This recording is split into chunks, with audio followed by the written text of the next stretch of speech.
You wanna know how your name variations and these addresses keep coming back verified and shit, and they talking about this tied to account and shit? LexisNexis. I just pulled the client's LexisNexis. I'm gonna opt out, freeze it, and then dispute the inaccurate items on the consumer report. Man, it's all these names, all these addresses, the same addresses that's maybe on your Experian, Equifax, or TransUnion. We know they don't conduct reasonable investigations. All they do is go to these secondary reporting companies, and then they see like, oh, it's on there. All right, boom, that's it. That's verified. That's their motherfucking investigation. So let's show you how to opt out, freeze, and then request your consumer report. Okay, first I'm gonna show you how to opt out of LexisNexis. So you type in LexisNexis opt out into Google, right? See the first option that pulls up for me. It's an official LexisNexis site. Boom, I click LexisNexis opt out, right? Okay, boom, you can read this. You should read this. I click next, instructions, next. Now you have to have an opt out reason. I don't remember doing this before. I don't know if there's no or not, but whatever.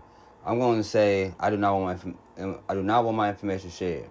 Now, if you was a victim identity theft, you use that choice. So I don't want my information shared. I'm gonna click next. I'm entering all my information and click next, and you're gonna keep following the instructions until you get to the end. Then it should say you opt out. You opted out of LexisNexis.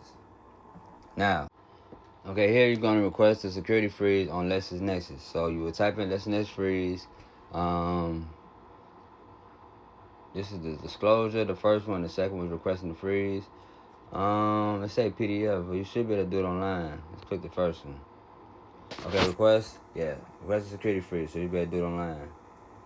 Okay, request a security freeze online. So you will say, who are you submitting a request for? You're going to say you're requesting it for yourself, enter information, social security number, everything it asks for. You're going to have to provide proof of identification. So you're going to need a social security card. That's category 1. And category 2, you're going to need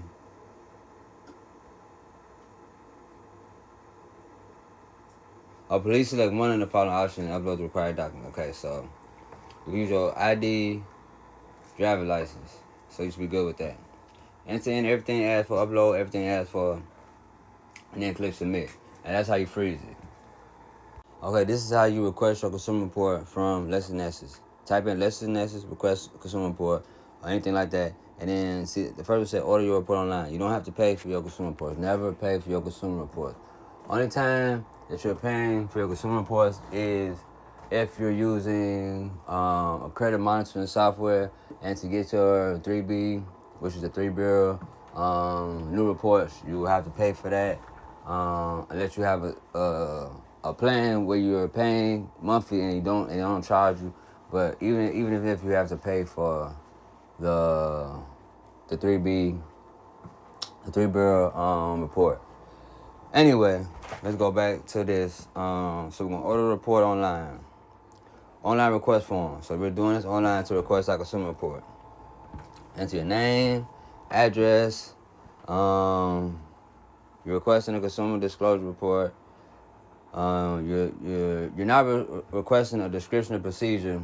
Only time you request a description of procedure is if you disputed something, and let's say it came back verified and accurate, just like we would dispute Equifax, Experian, and TransUnion.